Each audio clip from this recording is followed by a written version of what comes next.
we have to take 3 decisions. The first one is financing decision. We have learned the factors which are going to affect the financing decision. Now we are going to come for the second decision, that is investment decision. कि जो ये पैसा उठा लिया है, quantum of money we have raised from the different sources of finance, जो ये पैसा उठा लिया है, ये पैसा कहाँ इन्वेस्ट करूँ? कैपिटल बजटिंग डिसीजन यानी फिक्स कैपिटल और वर्किंग कैपिटल. वर्किंग कैपिटल मतलब डे टू डे वर्किंग में जो मुझे पैसा चाहिए होता है वो वाला. तो फिक्स कैपिटल क्या होता है? बिल्डिंग ले ली, मशीनरी ले ली, एक नया प्रोडक्ट लॉन्च कर दिया, एक आउटलेट खोल लिया, मतलब मोटा पैसा चाहिए. अगर बिल्डिंग रेंट पे ली तो वर्किंग कैपिटल है. हाँ, अगर मैं खरीद रही हूँ फिक्स कैपिटल तो वही होगी ना, वो वर्किंग कैपिटल तो ना, तो एक्सपेंस हुआ जो रेंट. हाँ, जो 4-4 करोड़ की मान ले एक मशीन है वो तुम्हें रेंट बेसिस पे भी मिलती है, राइट. हाँ, क्रेन्स है, जेसीबीज वगैरह है, वो भी लीज पे मिलती है, राइट. हमने लीज पे मिलती है ना. चलो नेक्स्ट, वो कह रहा है अब अगर मुझे क्या करना है, अगर मुझे वो कह रहे हैं इन्वेस्टमेंट डिसीजन पे कैपिटल बजटिंग डिसीजन, मतलब एक बार मैंने सोच लिया कि ये बिल्डिंग खरीद लेते हैं और इसका टोकन मनी दे दिया और बाद में लगा नहीं नहीं यार ये नहीं खरीदनी चाहिए. क्या मैं एक बार डिसीजन ले लूँ, वो इरिवर्सिबल डिसीजन है, वो टोकन मनी नहीं जाएगा, वो टोकन मनी जाएगा ना. 20 करोड़ की बिल्डिंग खरीदी गैस कर एक काम धंधे के लिए, 2 करोड़ शायद मैंने टोकन मनी भी दिया होगा, तो टोकन मनी वापस नहीं मिलता. अगर मान ले मैंने सोचा एक नया प्रोडक्ट लॉन्च करती हूँ, उस पर बहुत R&D कर ली, बहुत पैसा लगा दिया, सब कुछ कर दिया, बनने को तैयार है, और फिर बाद में कहूँ नहीं ये प्रोडक्ट तो मैं नहीं, पैसा लग गया भाई. Capital budgeting decisions are irreversible decisions. Once you have taken the decision that हाँ मैं पैसा इन्वेस्ट करूँगी, तो उसको हम रिवर्स नहीं कर सकते, और अगर हम करते हैं तो हमें बड़ा लॉस बियर करना पड़ता है. समझ आया? तो capital budgeting decisions once taken it can not be back out. हम बैक आउट नहीं कर सकते. वी कैन नॉट, हम ये नहीं है कि सोचा यार नहीं नहीं नहीं ये नहीं जम रहा छोड़ दो, नहीं. इरिवर्सिबल डिसीजंस है. अगर हम रिवर्स करते हैं तो huge loss we have to suffer. Done. Page number 4 पर आ जाओ. It involves communicating the finance on a long term basis. जो एक बार पैसा लगा दिया तो वो लंबे टाइम तक मेरा उसमें लगा रहेगा. ये थोड़ा है पैसा उसमें से निकाल के. अच्छा, जो हम वर्किंग कैपिटल में पैसा लगा रहे हैं, ऑपरेटिंग साइकिल होता है ना हमारा. ऑपरेटिंग साइकिल समझते हो कि जब वो रॉ मटेरियल खरीदा, बनाया, बेचा, पैसे आए, ऑपरेटिंग साइकिल कैसी है मेरी, है ना. अगर मान लो उसमें जो हम पैसा लगाते हैं वो तो घूम के दोबारा हमारे पास आता है ना. वर्किंग कैपिटल में जो हम पैसा लगाते हैं वो तो चलता है और फिर हमारे पास वापस फिर हम वो री इन्वेस्ट करते हैं फिर. लेकिन एक बार कैपिटल बजटिंग में पैसा लगा दिया वो तो लॉन्ग टर्म के लिए लगा रहता है ना. मान ले मैंने 1.25 लाख इसमें लगाए थे डेस्क में, वो लगे ही रहेंगे ना, वो थोड़ा ना होंगे. रॉ मटेरियल में जो मैं पैसा लगाती हूँ वो बिक के दोबारा मेरे पास पैसा आता है ना. समझ आया? तो वो कहता है कि it involves committing the finance on a long term basis. These decision involves huge amount of investment being blocked in a long term project. ये एक बार पैसा इन्वेस्ट कर दिया तो उस प्रोजेक्ट में वो पैसा लगा रहता है. तो इसीलिए इससे हमारा इफेक्ट करता है profitability, growth and competitiveness of the firm in the long run. Competition हम कितना देंगे, हमारी प्रॉफिटेबिलिटी कितनी होगी, हम ग्रोथ कितने लेवल से करेंगे, ये डिसाइड करता है कि हमने कैपिटल बजटिंग में कितना पैसा इन्वेस्ट करा है. Right. These decision are irreversible. Once taken then it is almost impossible for the business to back out of such decision except at a huge cost. कर सकते हो अगर तुम्हारे दम हो कि हम बियर कर लेंगे नुकसान. These decisions influence the overall business risk of the firm. जितना ज़्यादा पैसा इसमें लगाऊंगी उतना ज़्यादा रिस्क, जितना पैसा इसमें कम लगाऊंगी उतना कम risk. Right. This will going to affect the overall risk of the business. Done. Capital budgeting decision क्या होते हैं? Purchase of new fixed assets, launching new product, opening a new branch. This. अब कौन से factors affect करेंगे capital budgeting decision में? But factors will going to affect the capital budgeting decision. The rate of return of the project. मेरे पास 10 करोड़ है, मेरे पास एक project A है, एशियन पेंट का बल्क में काम धंधा शुरू कर दूं, और एक प्रोजेक्ट बी है. इसका रेट ऑफ रिटर्न 10% है, इसका रेट ऑफ रिटर्न 12% है. सॉरी ये बाबूजी 15% कह रहे हैं. मान लो इसका रेट ऑफ रिटर्न 15% है और इस प्रोजेक्ट में मुझे रिटर्न 12% मिल रहा है. तो rate of return of the project will going to effect my decision कि कैपिटल बजट इसमें मुझे 10 करोड़ लगाना पड़ रहा है, इसमें मुझे 10 करोड़ लगाना पड़ रहा है, बट ये मुझे 15% का रेट ऑफ रिटर्न देगा, ये मुझे 12% का रेट ऑफ रिटर्न देगा। इसमें कौन सा प्रोजेक्ट में इन्वेस्ट करूंगी? I will invest in A, because वो मुझे ज्यादा रेट ऑफ रिटर्न दे रहा है। अगर मान लो cash flow of the project का मतलब क्या होता है? हम थोड़ा सा अमाउंट बढ़ाते हैं 100 करोड़। इस प्रोजेक्ट ए में मैं 100 करोड़ लगा रही हूँ, बट मुझे 3 साल बाद कमाई आएगी। मान लो होटल मैनेजमेंट, होटल लूंगी भी, लगाऊंगी भी, होटल बनाऊंगी भी, ब्रांड भी बनेगा। 3 साल बाद, मतलब एक होटल इंडस्ट्री में पैसा लगाया, मान लो 100 करोड़। मैम आप पे 100 करोड़ बिजनेस खोलोगे क्यों? ऐश करो पूरी जीवन। 100 करोड़ बैंक में डालो और रिटर्न खा लो। एफडी करवा ले, मैं एफडी करो 50 करोड़ की 50 करोड़ का दो। कितना परसेंट है एफडी में रिटर्न? 9, 9.5, 6.5 पागल हो क्या? 6, मैक्सिमम 6%। नहीं, एक ऐप देखा मैंने नया 9.5% वो ऐप मिलेगा नहीं उसमें, नहीं उसके साथ फिजिकल वो डूब ही जाएगा। चाइनीज वो 100 करोड़ लेके भाग जाएगा ऐप। जीरो कर देंगे। और इसका है रेगुलर बेसिस पे आएगा, बट कम आएगा। 10 रुपए करवा तो यार मुझे ना देखना पड़ेगा। मैं पढ़ाऊं जेस्टेशन पीरियड, इसे क्या कहते हैं? Gestation period. क्या वेटिंग पीरियड कितना है मेरा? वेट, अगर मैं यार 2 टाइप के बंदे होते हैं, क्या आज पैसा लगाया मुझे तो अगले महीने से ही कमाई चाहिए, और एक होता है कोई बात नहीं, I will wait for some time, gestation period में ज़्यादा रखूंगी, बट मुझे उसके बाद अच्छा वो कैश फ्लो चाहिए। तो I will going to consider the cash flow of the project. उस प्रोजेक्ट में मैं जिस इंडस्ट्री में, जिस प्रोजेक्ट में मैं पैसा लगा रही हूँ, उसका कैश फ्लो कैसा है, आज के टाइम पे आपके सबसे कौन सी इंडस्ट्री रेट ऑफ मैं यहाँ पर बिजनेस स्टडी पढ़ा रही हूँ, तो बिजनेस मैं ये नहीं बिजनेस है। मैं बता रहा हूं आप Uncertainty of return, how is so certain? आपने फ्यूचर ब्लॉक्स का मार्केट ले रखा है। क्या हम क्या कर रहे हैं? फ्यूचर डस्टबिन बनाते हैं इलेक्ट्रिक वाले। तो ये बाहर ही आ जाएगा मैदान में। Rate of return, page number 4 पे rate of return of the project पढ़ो, और इसी पे cash flow of the project. अब एक जो तीसरा पॉइंट है ना यार, तुम्हारा ना इन्वेस्टमेंट क्राइटेरिया क्या है? क्या किस क्राइटेरिया पे तुम इन्वेस्ट कर रहे हो? अब जो यहाँ पर इन्वेस्टमेंट क्राइटेरिया के तुम वो लिख रखे हैं ना, देखना टेक्निक का नाम net present value, internal rate of return, पे बैक पीरियड, ये सब के सब हमने सीएस में पढ़े हुए हैं। प्रॉपर फॉर्मूलाज होते हैं, उसमें निकाला जाता है। हाँ, कि तुम्हारा इन्वेस्टमेंट क्राइटेरिया क्या है, तुम किस क्राइटेरिया पे अपने पैसा लगा रहे हो। अब वो कह रहा है ये डिसीजन इन्वॉल्व करता है, you have to calculate number of things. तुझे ऐसा नहीं होता कि हम ऐसे ही किसी पे पैसा 100 करोड़ थोड़ा ना लगाऊंगी, मेरे बहुत सारे टेक्निक्स, बहुत सारे कैलकुलेशन करूंगी।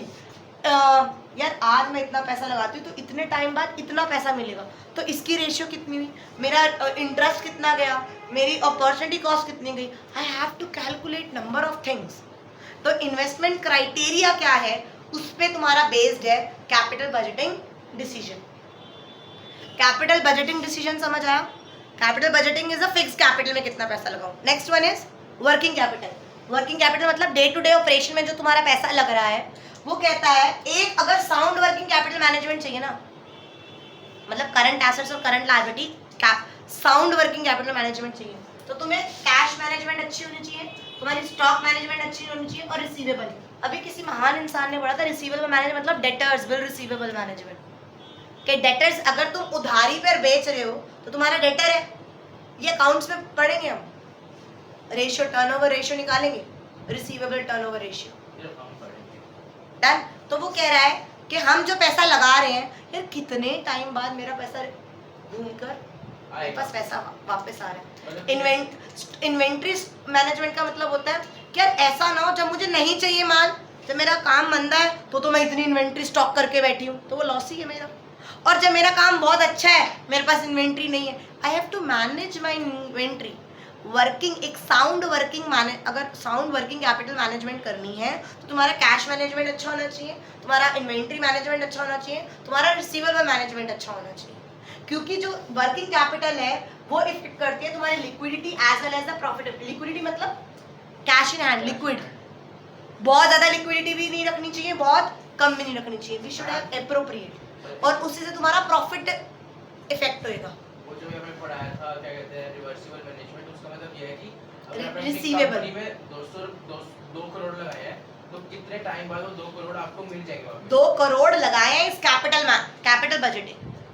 उस 2 करोड़ में से मान ले तूने 50 लाख का इन्वेंट्री खरीदा है, उस 2 करोड़ का तो क्या करना दो है? 50 लाख का जो इन्वेंट्री खरीदा है वो किस हिसाब से तुझे मैनेज करना है कि वो 50 लाख तेरे बने रहे और तू उसी हिसाब से उसे बेचता रहे, आए फिर रीइन्वेस्ट कर दिया। तो आपने एक पॉइंट बोला था कि जितने पैसे लगाए वो रिकवर कैसे करते हैं। वो तो रिसीवेबल मैनेजमेंट है। अगर मैं उधारी पर बेच रही हूँ तो 2 महीने बाद पैसा आ रहा है, 4 महीने बाद पैसा आ रहा है, कितने टाइम पैसा आ रहा है? क्या मुझे उधारी पर बेचने में फायदा हो रहा है? क्या मेरी सेल्स बढ़ रही है? या उधारी पर बेचने से कोई फायदा नहीं और पैसा और डूब रहा है? I have to manage all the things. समझ आया? एक महीना तो business इसमें ना इसमें 2 चीज है, 2 टॉपिक है। इसी टॉपिक के अंदर 2 टॉपिक है, वो लास्ट में मैंने डाले हुए हैं। देखो वो लास्ट में डाले हुए हैं, पेज नंबर 16। वर्किंग कैपिटल दिख रहा है, कंसेप्ट ऑफ ऑपरेटिंग साइकिल्स दिख रहा है, factors affecting working capital requirement दिख रही है पेज नंबर 16 पे। What are the factors affecting working capital requirement? वो कह रहा है कौन से फैक्टर्स हैं, फैक्टर्स जो इफेक्ट करते हैं वर्किंग कैपिटल रिक्वायरमेंट, कि मुझे वर्किंग कैपिटल कितना चाहिए। वर्किंग कैपिटल समझते हो, डे टू डे में मुझे कैपिटल कितना चाहिए, that is factors affecting working capital requirement. जो ये वर्किंग कैपिटल रिक्वायरमेंट के हमारे 12 पॉइंट है, ये समझो यार। फिक्स कैपिटल की कहाँ है ये? सॉरी, पेज नंबर 14 पे देखो, page number 14 fix capital and working capital दिख रहा है। नंबर 14 बोलो। 14 पे फिक्स कैपिटल और वर्किंग कैपिटल दिख रहा है। तो फिक्स कैपिटल क्या होती है समझ आ गई? What are the factors which are going to affect the fix capital requirement and what are the factors which are going to affect the working capital requirement. वो कह रहे हैं कौन सा फैक्टर्स ऐसे इफेक्ट है, factors going to effect my fixed capital requirement. मुझे fix capital कितनी चाहिए होगी, वो कौन कौन से फैक्टर्स हैं जो इफेक्ट करेंगे मेरी फिक्स कैपिटल की रिक्वायरमेंट में। सबसे वो पहले कह रहे हैं नेचर, तेरा बिजनेस का नेचर कैसा है। अगर तेरा बिजनेस का नेचर मैन्युफैक्चरिंग है, क्या है, मैन्युफैक्चरिंग, तो तुझे फिक्स कैपिटल चाहिए, ज्यादा चाहिए। बट अगर तेरा ट्रेडिंग का है तो तुझे ना ही तो तुझे मशीन्स चाहिए ना तुझे कुछ चाहिए, तो इतना फिक्स कैपिटल एज सच नहीं चाहिए। बट अगर तू मैन्युफैक्चर कर रहा है तो तुझे बहुत सारा फिक्स कैपिटल पैसा चाहिए। अगर मान ले तेरा स्केल कैसा है, तेरा अगर बिग स्केल है, बहुत लार्ज स्केल पे तू धंधा कर रहा है बिजनेस, तुझे लार्ज स्केल पे फिक्स कैपिटल भी चाहिए। बट तेरा बहुत स्मॉल स्केल पे तू वर्क कर रहा है तो तुझे इतनी फिक्स कैपिटल नहीं चाहिए। वो कह रहे हैं choice of technique. What do you mean by choice of technique?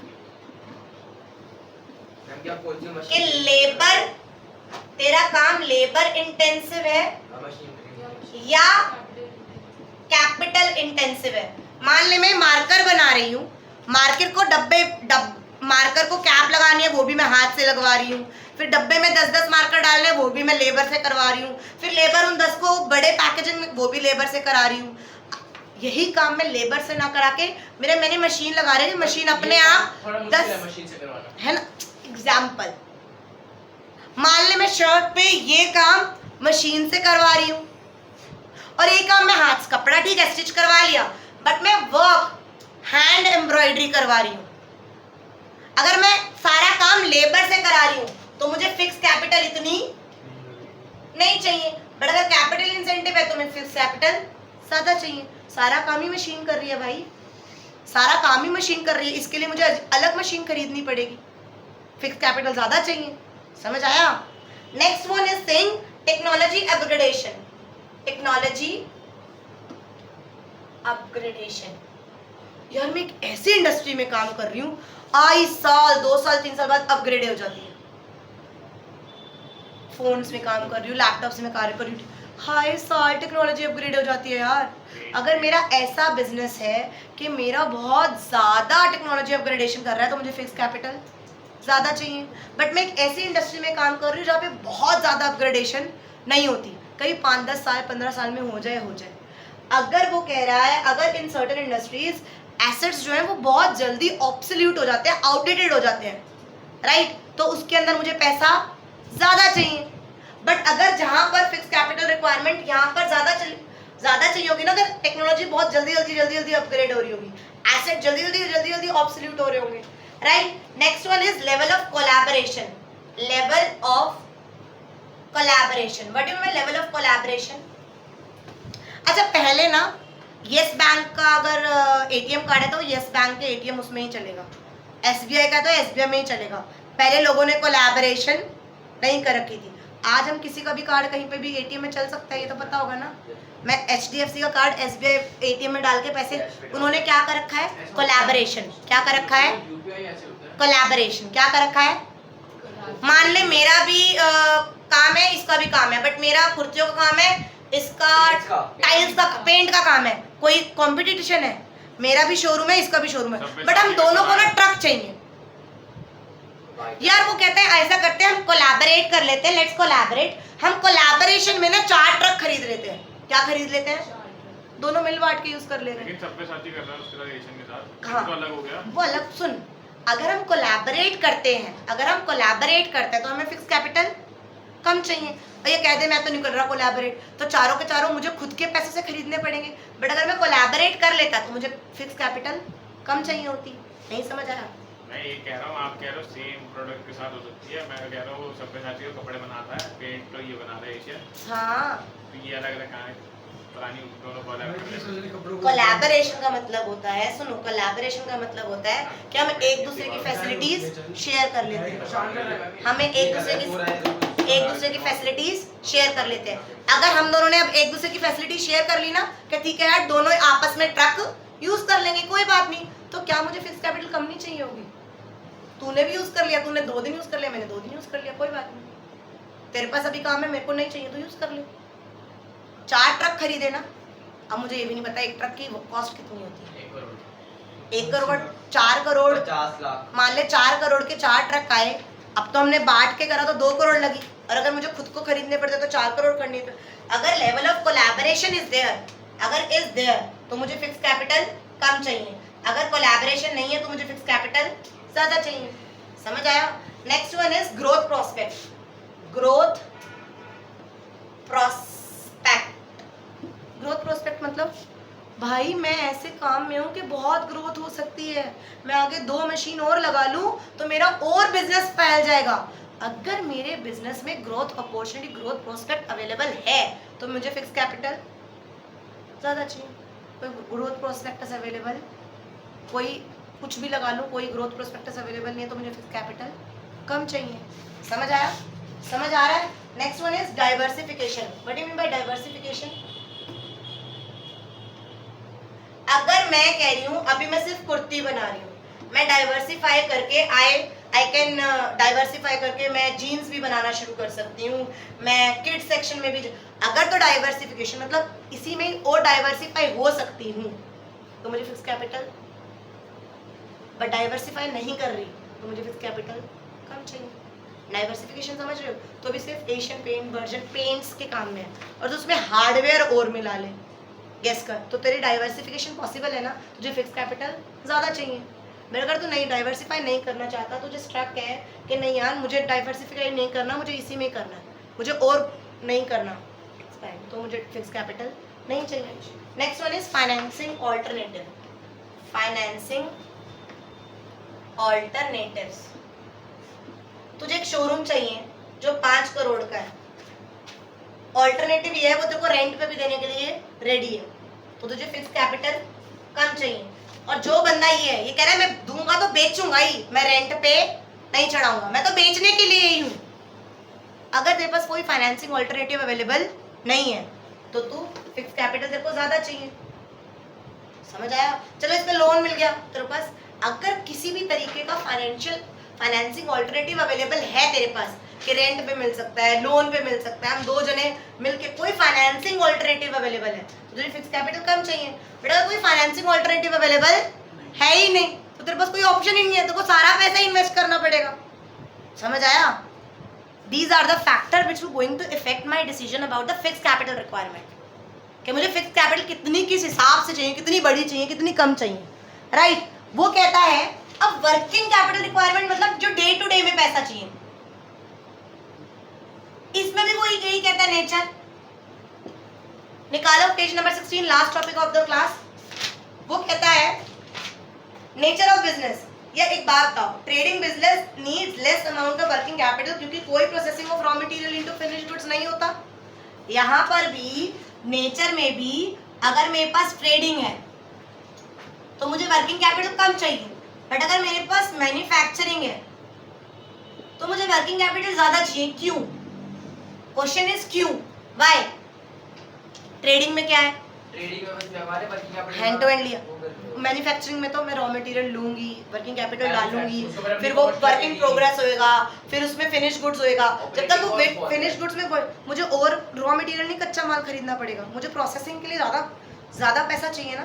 तो अगर मैन्युफैक्चरिंग है तो वर्किंग कैपिटल ज़्यादा चाहिए, बट अगर ट्रेडिंग है तो वर्किंग कैपिटल इतना नहीं चाहिए। पढ़ोगे तो समझ आ जाएगा, पढ़ोगे तो समझ आ जाएगा। वही स्केल ऑफ बिजनेस, वही स्केल। अगर लार्ज स्केल है तो ज्यादा चाहिए, मीडियम स्मॉल स्केल है तो कम चाहिए। इसमें तो मुझे कोई समझाने की जरूरत नहीं पड़ेगी। हाँ, बिजनेस साइकिल में समझाने की जरूरत पड़ेगी। बिजनेस साइकिल, अच्छा यार कितना टाइम हो गया एग्जैक्ट? बिजनेस साइकिल और सीजनल फैक्टर। बिजनेस साइकिल और सीजनल फैक्टर, ये दोनों समझो। कितना हो गया? 1-2 maximum 10 minute. Thank you ma'am. 10 minute में I will, we will also एक सेकंड।